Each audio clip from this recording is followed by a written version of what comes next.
Hello, friends. I'm Anderson Marchak, And I'm Ricardo Segura. and we are the Panel Bros. Welcome to the panel. Welcome to the panel. All right, here we are. Here we are. As of this recording, it is late August of 2023, and we are coming up on a holiday here in the hmm States. It is going to be Labor Day.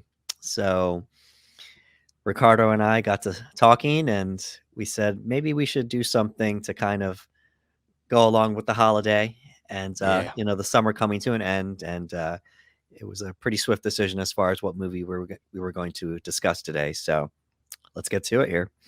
Oh yeah.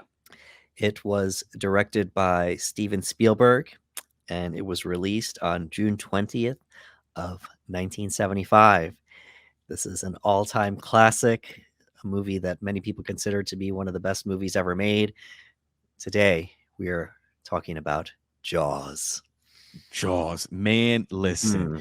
This is, like you said, considered by many to be one of the greatest films. It is absolutely a classic.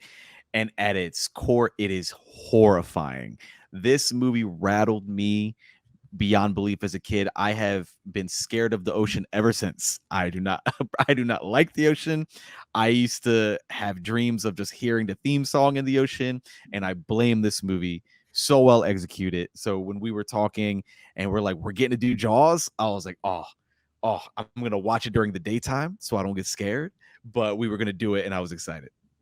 Yeah, and as we discuss the movie, we'll let the viewers and listeners know, you know, why this movie scares us. Oh yeah. And obviously, and we're not alone. We're not Mm-mm. alone in those feelings. So There are, oh my god, there are I'm drawing a blank on his name. Who directed Seven? David Fincher. David Fincher. Fincher actually released a quote a couple days ago and said it was because of Jaws that he never got into water again. And he's like, and I'm Yeah, like, this is the guy who made Seven. Like Jaws rattled people. it did. It did. So, alrighty, let's get started. Yeah. So we are in the New England beach town of Amity Island, hmm and a young woman goes for a late night ocean swim during a beach party, and an unforeseen force attacks and pulls her underwater. So let's talk about this opening scene here. Yeah, we need to break this down. What a cold open, man. Yeah, yeah, Like Steven knew exactly how to grab you. No pun intended with the idea of the same way she gets pulled and sucked under the water.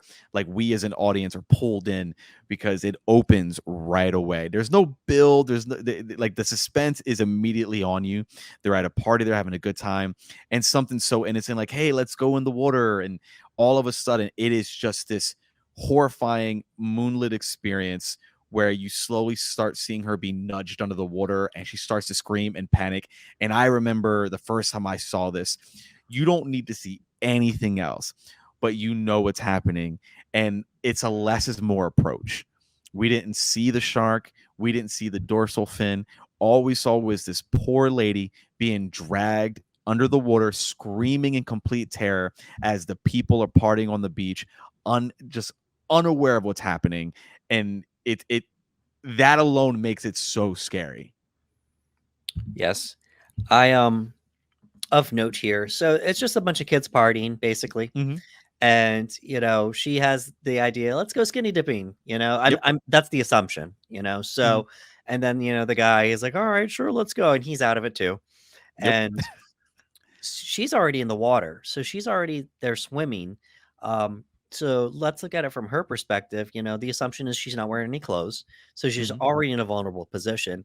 He's like struggling to even make it to the water. Later on we find out Yep. he didn't even make it in because he No, he passed out. passed out on Passed the out right beach. in the sand. So she's treading water, and obviously the actress has to sell it, so she's selling that moment there.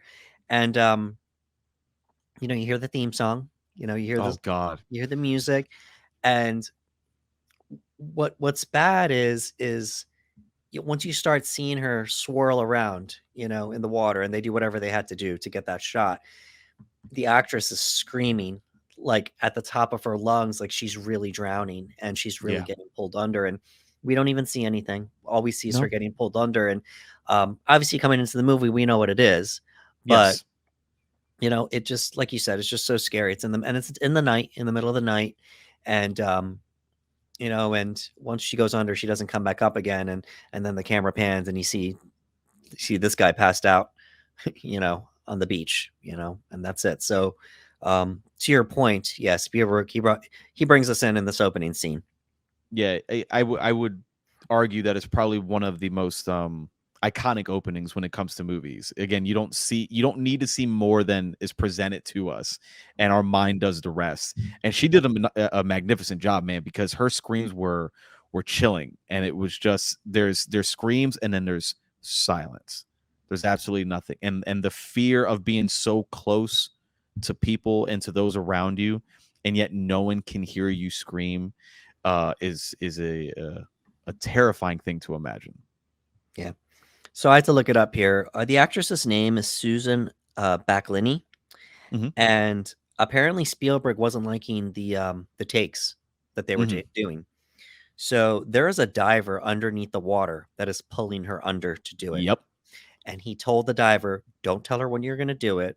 Just do it very randomly. We need to get, you know, a scared look on her face." So she was really scared in the takes And it that he used worked. for the movie. So, It worked. alrighty. So her remains are found washed up on the beach the next morning. Apparently, see like hermit crabs crawling all over her body Yeah. parts and such.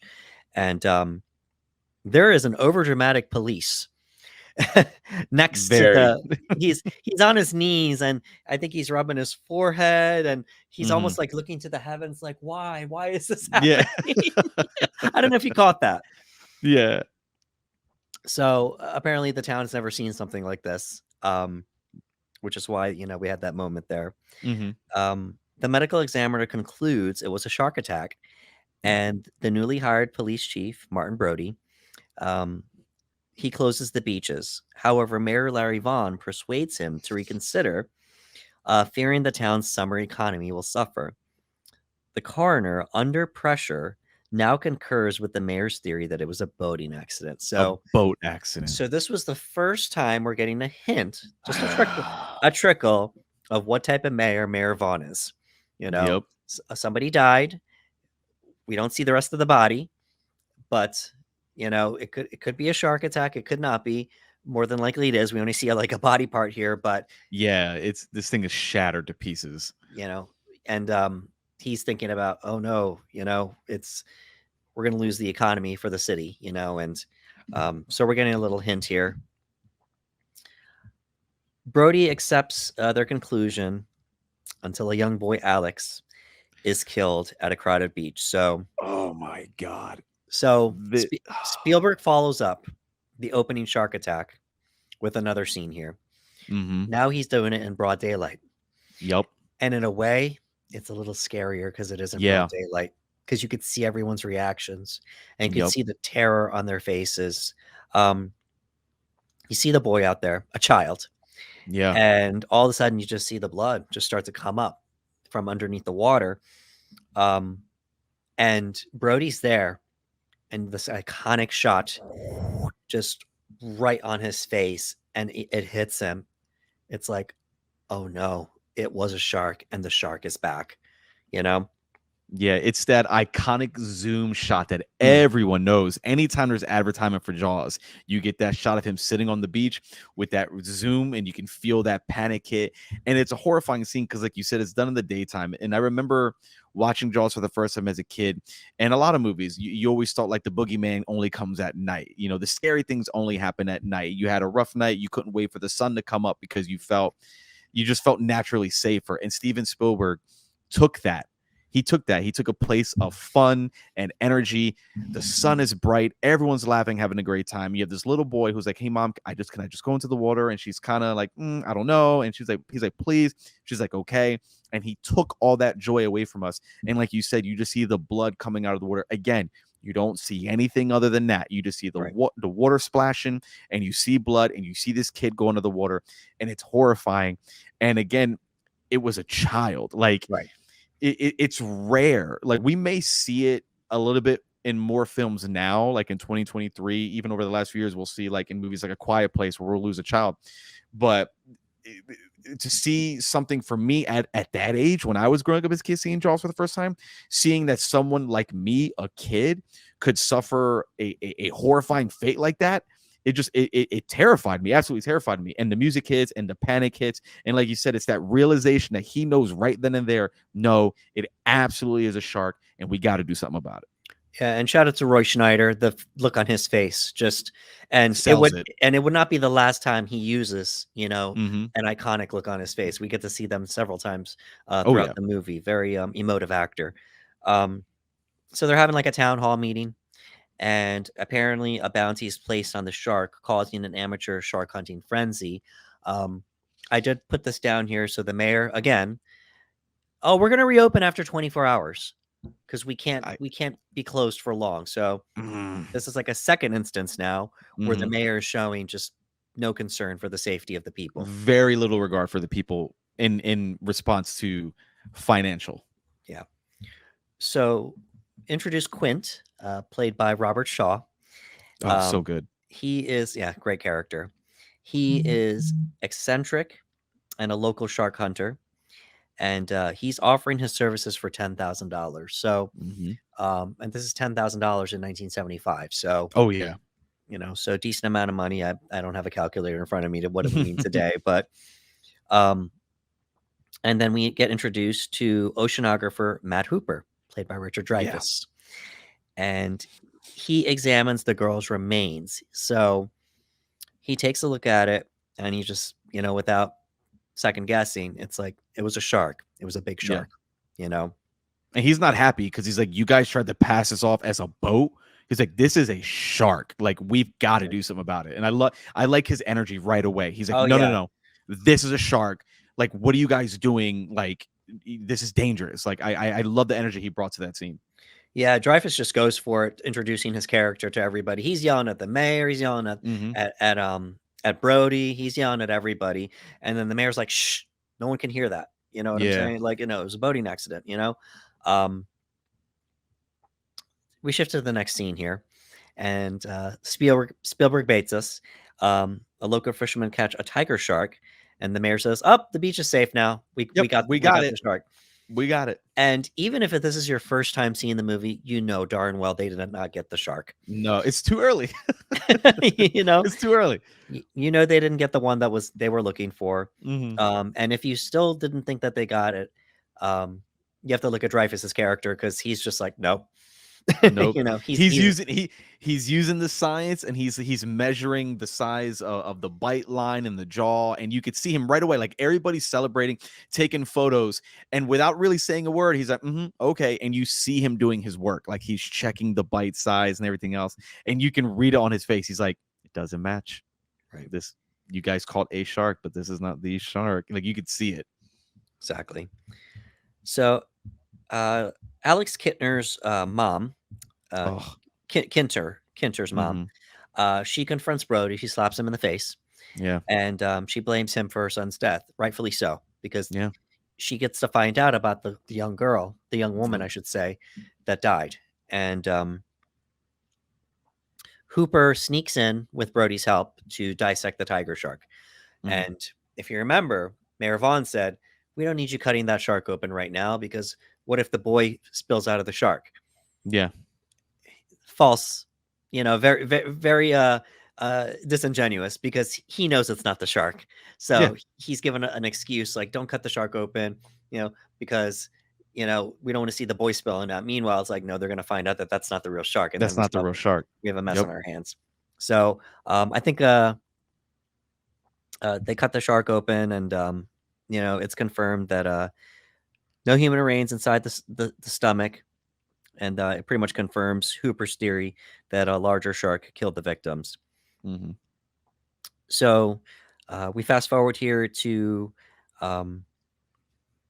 searching through the night waters in Hooper's boat, and Hooper and Brody find a half-sunken vessel of Ben Gardner, a local fisherman. And underwater, so now we're underwater. The fact that he got into water, bro, I was Yes. like, listen, Yes.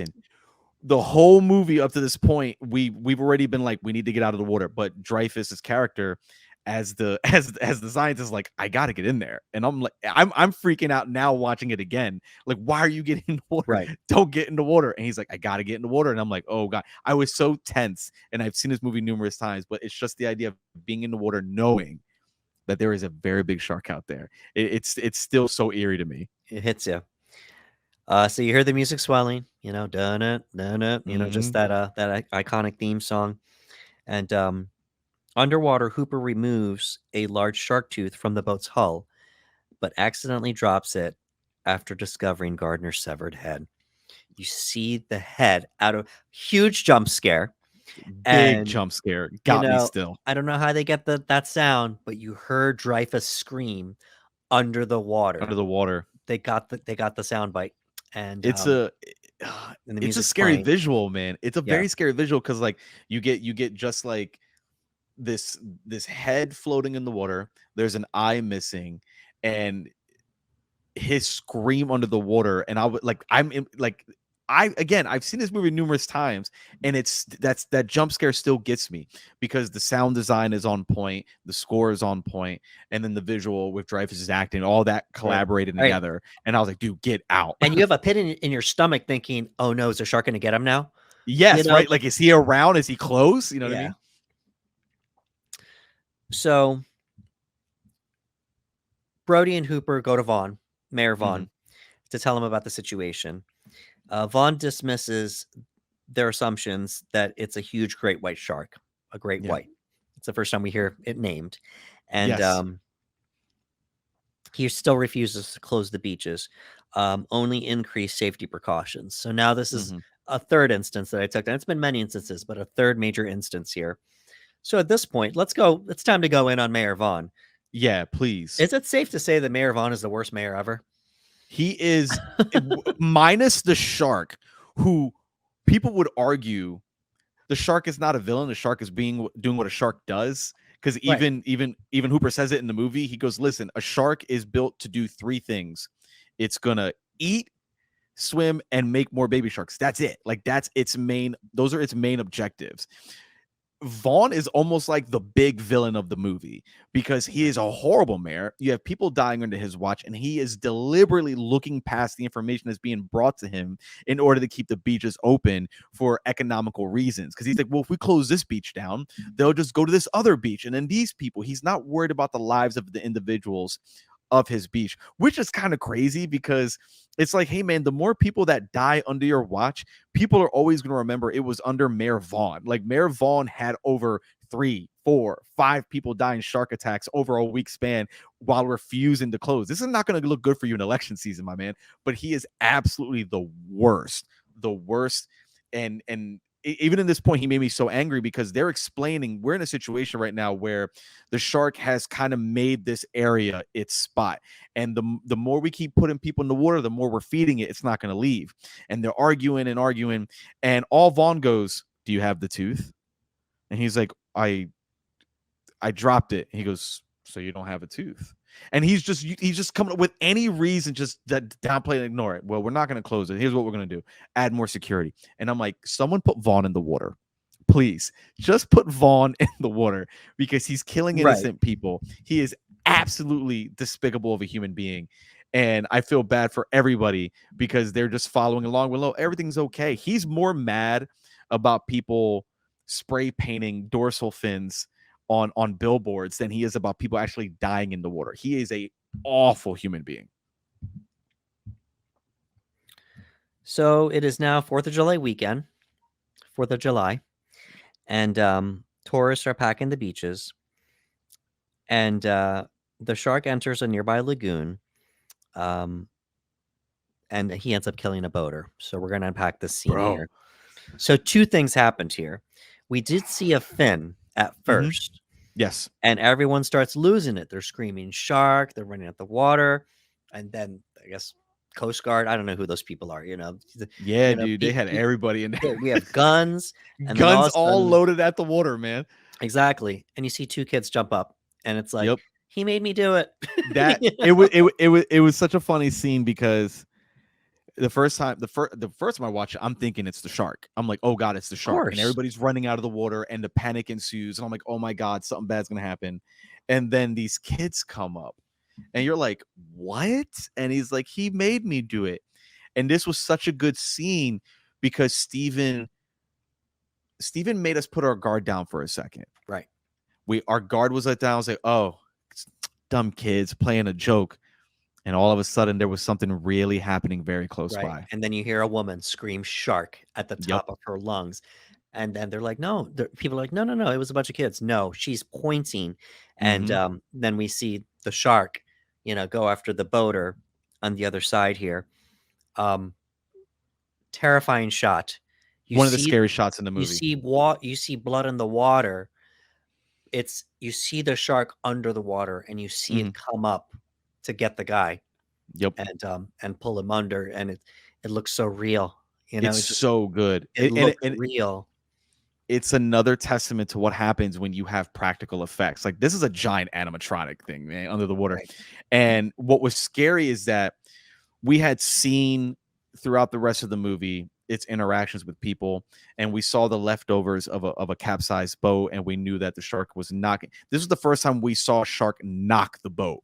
So this guy's on the boat talking to these kids. He goes, hey, are you kids okay? And everyone's freaking out. He's like, are you kids okay? Right. And this thing just bumps the boat, and he falls in, and you're like, oh, okay. Up to this point, we haven't really seen the shark actually dismantle anybody, but it was this scene where you get that overhead shot, and you see the guy hanging onto the boat, and he's screaming, and you start seeing blood, and you just see the shark underneath the water coming up, chomp and pull, and it is easily probably the scariest shot in how it looks in the film. It's so beautifully done. Yeah. And we haven't talked about it yet. Spielberg had been utilizing the first person view up until then Yes. for most of the movie, and we'll get to that a little bit later Oh yeah. why he had to do that. We've only seen the shark a couple times, and most of the time it's been that first person view. And to continue on with that, we saw the first person view next to Brody's son. Yeah, dude. So Brody's son gets away. I Mhm. guess the shark was full from the boater, and Yeah. Brody's son I gets I lucky. it's interesting because, like you said, you see the feet and it just goes right by the kid, and I'm like, oh, he's too busy like chewing on the boater he just took out. But man, that kid got so lucky. Right. So Brody finally convinces Vaughn to hire Quint, Hmm. and despite the tensions between Quint and Hooper, they set out with Brody on Quint's boat to hunt the shark. Um, you know, Hooper's just almost a caricature. you Yeah, know, him uh, and Quint are not on the same Well, page but yeah, at they're all. both caricatures almost, Yeah. one's the grizzled blue collar guy, the other one's the Yes. educated city guy, to the point where he even says that you have city hands, Yeah, and he they're touches his hands. He goes, "Let me see your hands." You know what I mean? He goes, city hands." And like, it's this battle between the two different economic classes and how they go about studying sharks and whatnot. And like, from that moment on, they're just at odds with each other. And yeah, Hooper just like, Dreyfus is acting at that point. It's like, all right, well, I'm going over the top against you, and you're gonna do your acting against me. yeah, they're definitely trying to outact each other in the movie. It's You can it's see it's it. so fun to watch. It's great. So while they're out there, they're laying chum out for the shark, and Brody's, the shot. He's laying the Yep. chum out, and you see behind him as he's laying the chum out, he looks, and the shark comes up out of the water, and he jumps up because he sees how big it is. The cigarette is hanging Yes. from his lips still, Yes. and they're BSing each other, Hooper and Quint, and all of a sudden, you hear the line, "You're gonna need a bigger boat," and the music Yes. starts swelling. What a scene! It is, again, we have another shot in the movie that is synonymous with the movie Jaws, which is the throwing the chum into the shark. I'll never forget, like, every Halloween season or end of the summer season, because Jaws falls into a horror category in many aspects. So I always remember that one scene when they show an advertisement on television where it's him throwing the chum, and you see the shark pop up, and he does the quick come up, cigarette hanging in his mouth, and just like staring in this like unbelievable shocked moment, and it always cuts to the line, "We're gonna need a bigger boat." It's Right. synonymous with Jaws. It's iconic. I love it. I absolutely love it. Yeah, and once again, shout out to Schneider. Just he sold it.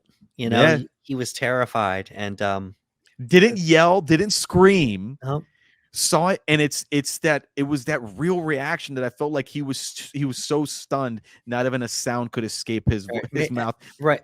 And maybe he was so in the moment that when he saw the animatronic, in his mind, it's like pretend Mhm. it's real, Yeah. and that's what happened to him. So, um, Quint estimates that the shark is 25 feet long Mhm. and weighs about 3 tons.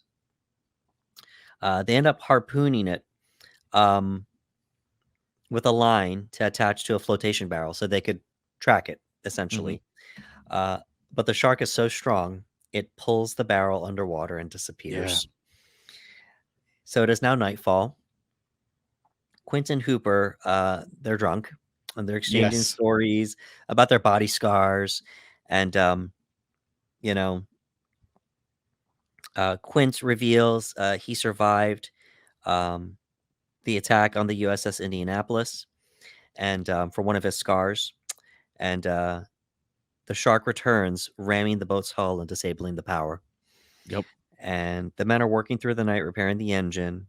In the morning, Brody attempts to call the Coast Guard, but Quint, being the maniac that he's Destroys it. obsessed with killing the shark without other people assist. He wants to have the bragging Yeah. rights. I killed the shark, not Yep. the Coast Guard.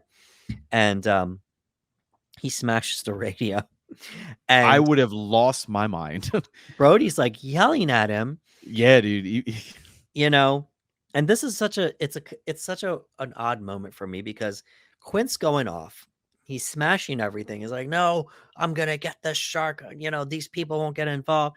And then Brody's staring. You're certifiable. You know that you Yeah. are Yeah. Yeah. certifiable. He doesn't curse. Um, and Richard Dreyfuss, who I sometimes feels like in a completely different movie, I feel like Richard Dreyfuss is in a comedy so, with his delivery of With lines. Or a you lot of know, his choices maybe are very maybe comedic. maybe he is the comedic relief. Who knows? Yeah. While they're arguing, oh boys, I think he's come back for his noon feeding. Yep. it's All it's right, like Hooper. Like, he's adding the comic relief to this because right now it's getting very tense, and I absolutely we go from having one of the most somber moments in the movie where they're all just having a conversation, like they're all just conversing with one another, and it's very heavy and very serious, and there's some great acting happening. It's one of my favorite scenes in the movie is when they're all just talking. He's talking about his past experiences, and then they go into this drunken sing along, and they start singing and singing, and for a minute you kind of like we're in something different, and the shark reminds us that it's not over, and he rams into the boat like you said, and it brings everyone back into reality, and they're like, all right, that wasn't normal, let's get to work. And when Quint destroyed that radio, man, I know. I would have lost my mind because they're like, all right, this thing is back, it's gonna take us out, we got to do something. And he goes, no, and he's destroying the radio, and now now he's got the bat, you know what I mean? And he's like, you're certified, well, you know that? And like, and I'm just like, oh man, if he hit him with the bat right now, I wouldn't be mad because I would be absolutely terrified knowing that we are in the middle of the ocean where there is a man-eating shark and we have no way to communicate for help. I would have lost my mind. But like you said, he's so obsessed with the idea of capturing the shark on his own that he won't allow help from anybody, even if it means their lives, which is absolutely insane to me. So we get a chase scene where they're chasing the shark, and Quint harpoons the shark with another barrel. Um, the line is tied to the cleats of the ship, but the shark drags the boat backwards. So the shark has is it's got these barrels in it, and now it's got the harpoon in it, but it's Mm-hmm. dragging the boat after it gets hit. This is how strong Yeah, the this thing's shark is. Yeah. Um, so the deck starts flooding with water because of this movement here, and essentially bringing some harm to the engine. And they're yelling at him to cut the line, and he's obsessed. He doesn't want to lose the shark. Um, Quint prepares to sever the line to save the ship and the engine, but the cleats break off, keeping the barrels attached to the shark. He didn't even get to cut the line. The shark nope, made the decision for him. It's like, popped it. rip, and now you're Mm-hmm. sitting there in the middle of the water. Yep. So, to Brody's relief, Quint heads towards the shore to draw the shark into shallow waters Yeah. because they're in the deep water. But the engine fails. And he's The, pushing it, and they're telling him slow it down. They're like, right, "Hey, you're pushing it. You're pushing the engine. Slow it right. down." And what does he And do? he goes opposite. He cranks it. Yeah, And I'm like, "Why are you doing this?" And there was a point where I'm like, "Does he want to be stranded in the ocean? Like, is that it? Like a one for all? Like this is it right. moment? It's Like because when he says, I want to take it to shallow waters and we're gonna drown it, there was a part of me that was like, is that what you really want to do? Is it? Because you're pushing this engine, man, and they're telling you you're gonna burn it out. Stop. And he just cranks it. And I'm like, now why would you do that, Quint? Why? right. So the boat's starting to sink now, slowly. They're going to try something else now. Hooper suits up and enters the water in his shark-proof cage that he brought. Mm-hmm. And this is to lethally inject the shark um, with a spear with some chemicals here. Yeah. And the shark attacks the cage, causing Hooper to drop the spear. Yeah. And the shark trashes the cage. Hooper escapes. The shark leaps onto the boat.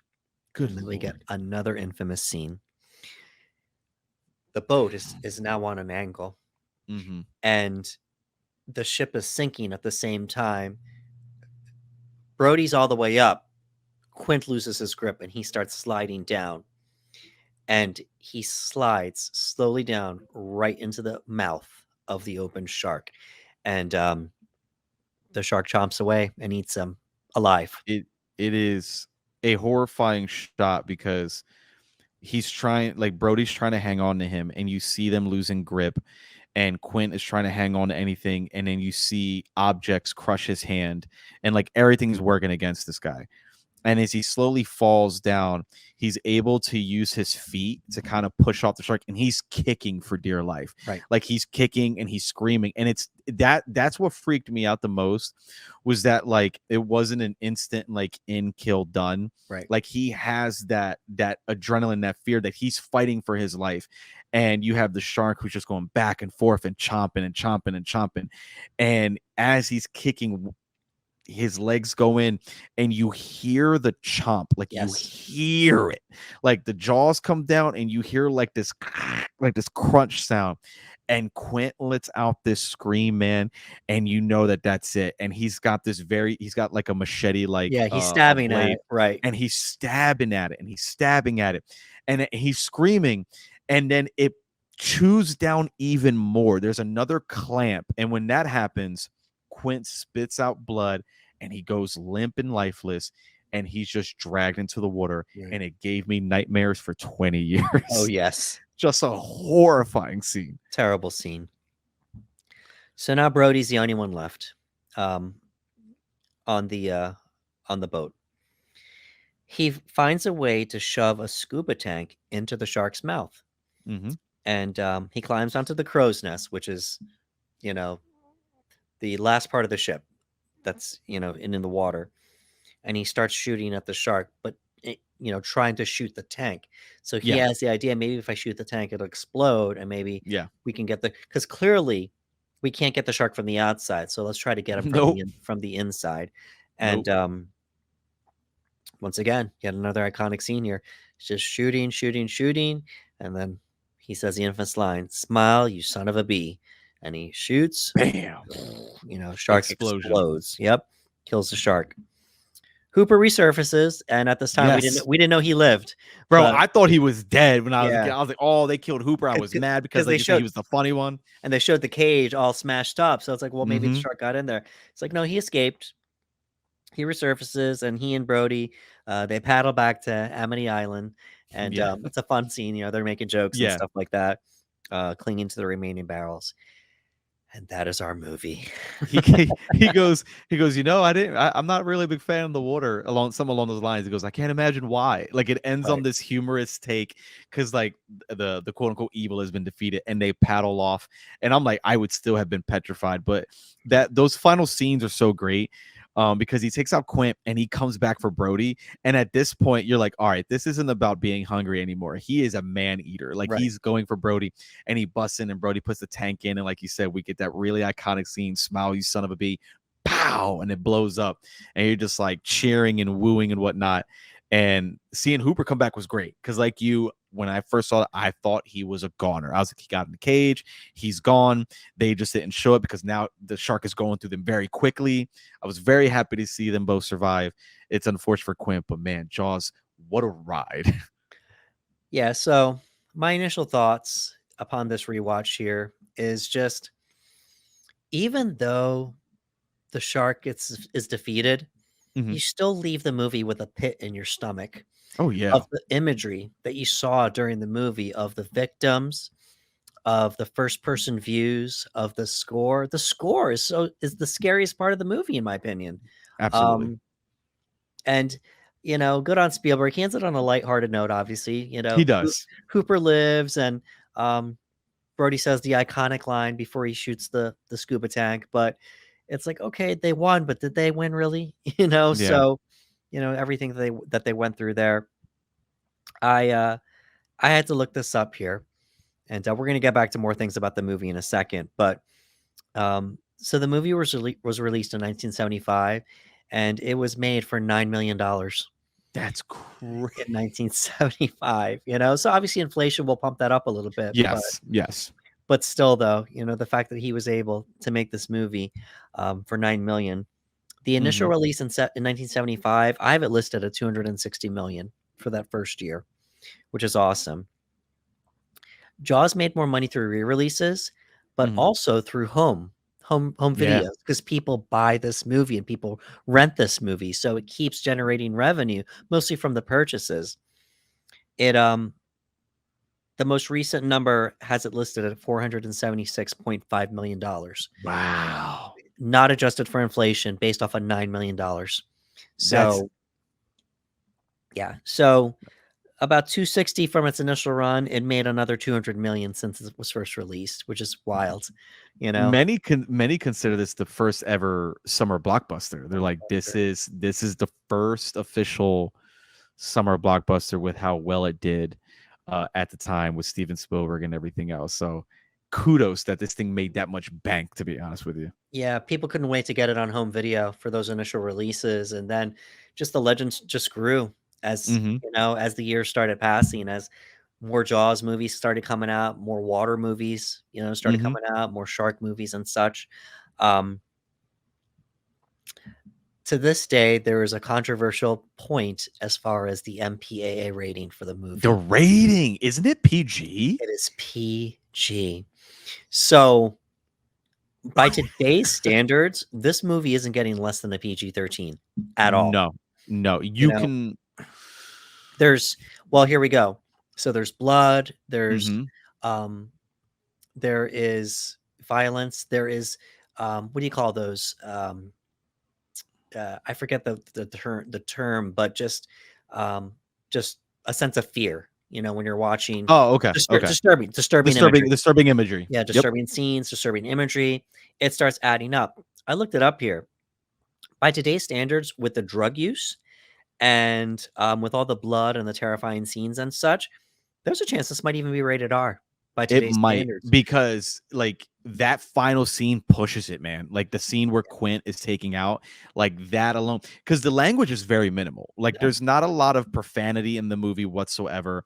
And the first half of the movie, a lot of it is less is more. You don't really see much, but you do see blood in the water, but you don't see much other than that.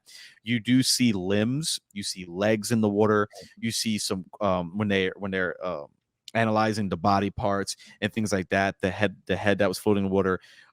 So like there are certain aspects that I'm like, you know what, you can possibly tweak for a PG-13, but on today's standards, from beginning to end, it does come dangerously for close and probably would get an R. for me, with the blood alone would make Yeah, make it like rated there's a R. lot of blood. There's so many movies that we can talk about. I think about The Dark Knight in particular, The Dark that Knight. Yep. Nolan said that if the Joker had blood in that scene, in the interrogation Hmm. scene, the movie would have been rated R. So Yeah, the if violence was too strong with the if blood. that would have been rated R, then we're seeing Quint get torn to shreds. Hmm. So um that's as far as the MPAA rating goes. Yeah. Um, let's talk about the animatronic shark here. So, Yes. Fun um, fact time. Fun fact time. yeah, so um, Spielberg had to utilize the first person view, Hmm. and so so that's the viewpoint of the shark, Hmm. and he did that with the score to kind of make the movie scarier, and it worked because there was a less is more approach by Yep. doing the first person view. Apparently, please add on to this here. The shark kept breaking. Yes. So and they call the shark Bruce, by the way. That's the trivia. Bruce the shark. Um, the animatronic kept breaking, so he had to utilize the first person views. Yep. So, because I mean the shark's in the water, and it's this big machine, but unfortunately it kept breaking. So that's why you Spielberg. you you had the situation of salt water, and then you had a situation where, like, I had read that the foam that they used in the animatronic would soak up water and it would blow. So like the shark itself would blow and become unappealing, and it would mess with the animatronics and everything else. So they were dealing with a nightmare. You know what I mean? Like, you got these animatronics that you spent a lot of money on to use in these shots, and who knows, if he didn't have those issues, we might have a completely different feeling movie. If you start off this movie seeing the shark right away, not saying it's any less scary, but it is different. And you're talking about a completely different experience. So I actually am one of those people, and there's many people, and you might agree, where I think it actually worked in his favor Right. that we did not see the shark as much, and a lot of it is revealed for that final act. Now, if you look at that movie today, can you tell it's animatronic? Of course. Yeah. In today's standards, but you can tell it's animatronic. But Spielberg did such a great job with atmosphere, tone, and score that you can kind of look past that and still accept the fear and the danger that's being presented. Again, this came out in 75. In 75, that animatronic was probably legendary. Like, they're just like, oh my God. And it scared people for years. And then you have the talk and word of mouth spread in this movie. And I remember hearing about this movie from my parents, talking about how it scared everybody. They were like, everybody was scared of the water. Beaches ended up complaining because people were scared to go underwater again. And to this day, they still screen this movie for beach parties. I've seen Mhm. get-togethers with beach party, and it still has that power of magnitude. So even when you have an animatronic that looks dated, there's still so much that works around this movie that people still enjoy today. It's one of the all-time classics. And again, you might have a different feeling movie had you been able to see the Shark Dome movie. I think building up the way that he did was perfect. So much so that I think a lot of movies have adopted that. I think that there are a lot of movies where they're like, hey, less is more. Let's not necessarily show our quote unquote monster or whatever it is. And if we are going to reveal it, we'll do it at the end of the movie. And sometimes it could take you out. But being that the shark is a real entity, we know sharks exist. It just makes it that much more haunting that they did a film like this, and not showing it was it was maybe not intentional, but it was magnificent that it turned out the way that it did. Jaws won a couple Oscars. Oh yeah, Um, it won Best Original Score by none other than the great John Williams, one of the great, John Williams. one of the greatest, and Best Sound Mixing, Mm-hmm. and it did not win Best Film Editing, which it was nominated for, and it did not win Best Picture, which it was Yeah. nominated for. Best Picture was an interesting year. The other nominees, obviously, we had Jaws, we had Mm-hmm. Nashville, Dog Day Yep. Afternoon, Mm-hmm. Barry Lyndon, and a movie called One Flew Over the Cuckoo's Nest. Ah, okay. It was nominated for 9 Oscars and it won 5. Mm-hmm. So, One Flew was the big winner that year. Yeah, that was the hot one. A little bit of trivia, that was Jack Nicholson's first Oscar win. He had been nominated for many Oscars before then, but that was his first win. Mm-hmm. But One Flew got the Best Picture that year. But good on the Academy for nominating. It's listed as a thriller, but it could be considered a horror as well. Yeah, there are many people that I've heard say it's just a summer blockbuster. I've heard people say it's a straight up horror movie, and I can see every piece of that argument because it is terrifying. It elicited fear, and I feel like that was one of its main objectives, was to elicit fear. So I give major credit as well. Let's give some love to the cast, and um, we're just gonna, just the three lead characters here. We have Roy Schneider as Brody. We have Hmm. Robert Shaw as Quint, and Richard Dreyfuss as Hooper. Yep. Just an iconic trio. The Yeah. movie doesn't work if one of these guys isn't in the movie. You Yeah. know, They, we need they they they the way they work off each other makes the movie work. it's so good, and it's just a different energy that each actor picked, you know? Hmm. Brody was the stoic one, Yes. out of the 3. Obviously, he had his moments, but, Hmm. a lot of his moments was just a good facial acting, Yes. like that zoom in shot, that iconic zoom in shot, he sells it.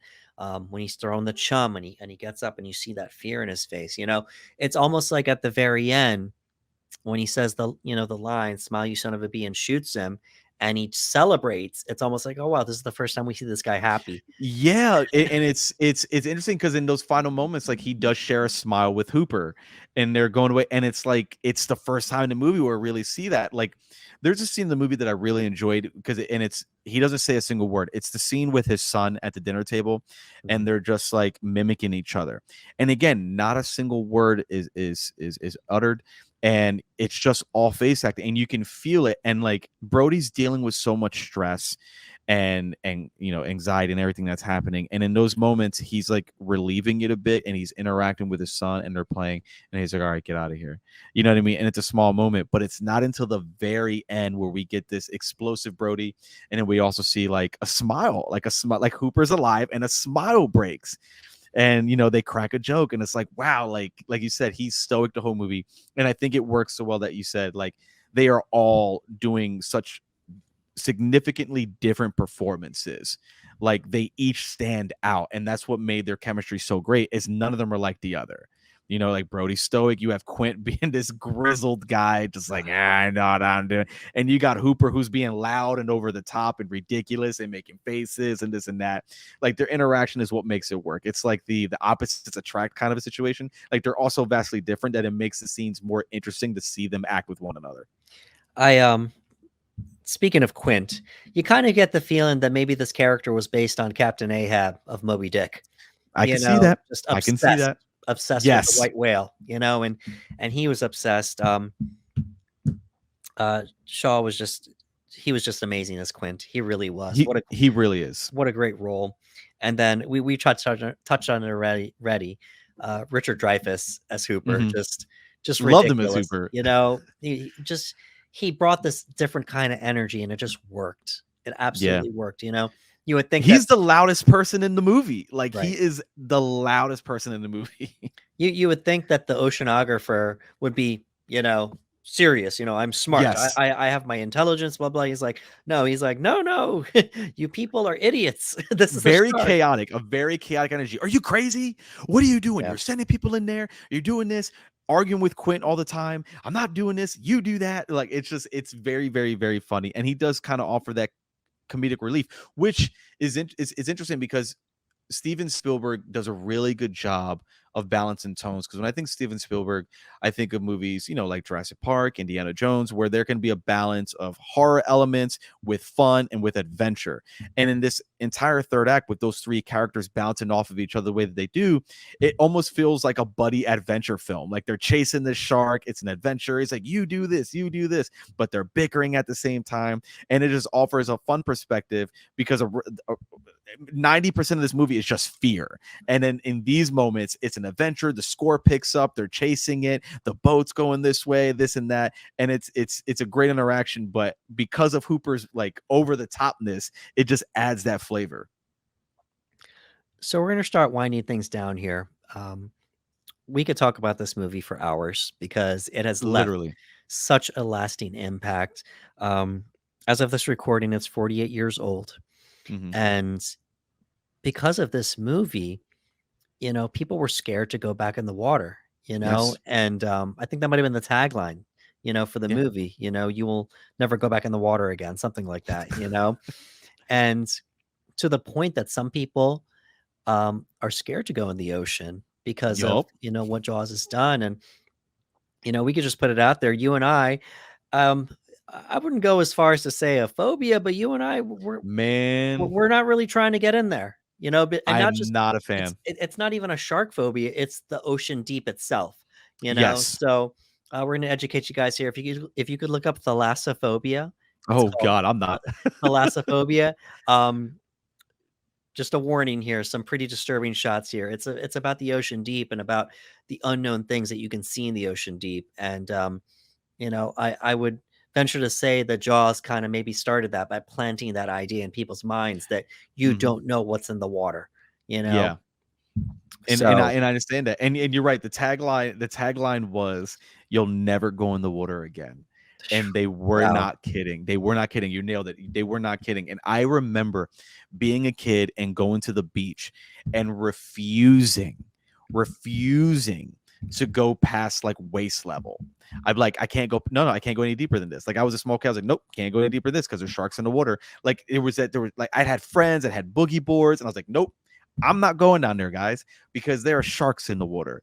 And interestingly enough, people don't realize how many sharks are actually in the beach. You know what I mean? Like, depending on where you are and where you live on, on this planet, a lot of beaches have sharks relatively close, and they don't realize. I remember watching a behind the scenes clip from another shark movie, Deep Blue Sea, where Tom Jane was talking about training with sharks and everything, and he said if people realized how many people were in the water near the beach, they wouldn't go to the beach anymore.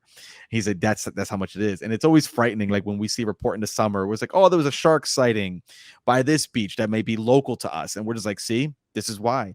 But this movie probably had a deep connection to our fear. I know mine because again, I've always been scared of the beach. I used to be scared as a kid that there was a shark in my pool. That doesn't make any sense. That Right. doesn't make any sense. But that's a phobia I would have, that I would swim in my pool at night and I'd be swimming. I'm like, nope, you know what? I don't feel comfortable because that was just this deep seated fear.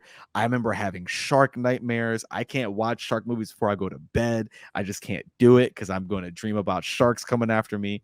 And it's horrifying. But I think this movie potentially had a lot to do with the fear of you just don't know what's in the water, man. You just don't. So I just would rather stay out of it. So Steven Spielberg did a good job. This was based on a book. A lot of people may Mhm. or may not know that it was based on a book, but just legendary at this Yeah. point with what Spielberg was able to do with this movie and with John Williams' score as well. It inspired other movies such as Orca, Mhm. Piranha, Yes. other water-based, thrillers and horrors, and of course other shark movies. And many have come close, but you, you It's can't it's the goat, man. you can't beat the OG. It's the You greatest can't. shark movie of all time. Yeah. Um, we can name so many. There's what is it? Deep Blue Sea. Um, we have the Meg. That's a newer Mhm. one. We have we have the Shallows. That's a movie that Mhm. we want to talk about too. Just you can keep going on and on. Just shark movie after shark. 47 meters down. We went to There the we go. theaters to see that. We 47 did. meters down. You It's like know, shark movies. Yeah.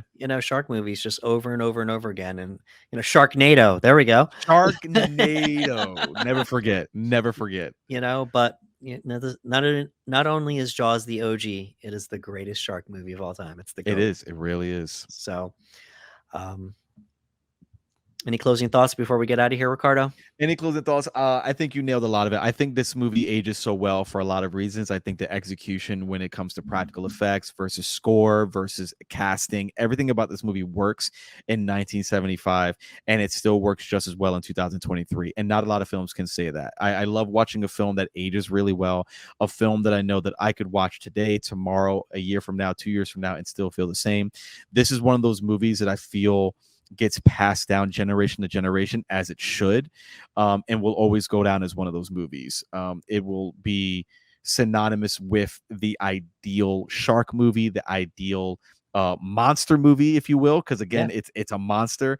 And it was one of those few times I remember growing up watching a movie that had a monster in it that was real. When you're a kid, you watch monster movies, they're horror, they're sci-fi, they're alien, whatnot, and a lot of things that as a kid, you're like, well, that's not real. It can't really hurt me. But the idea of Steven Spielberg, working on a film that was like, no, we're going to capture something that really exists. And it just added to that horror element. So Jaws will always be one of my favorite movies. I think that anybody who is a film lover will always appreciate it.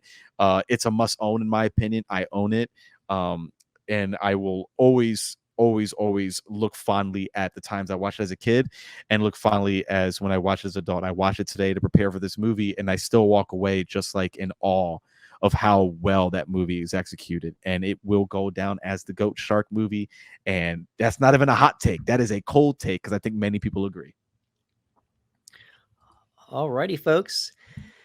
That was the Panel Bros official breakdown for Jaws. If you could please give us a like, share, and subscribe on YouTube at the Panel Bros, we would appreciate it.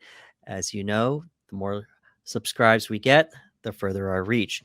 And if you could please let us know how you felt about Jaws in the comments below, we would also appreciate that as well. For Ricardo Segura, this is Anderson Marchak saying, thank you for coming to the panel.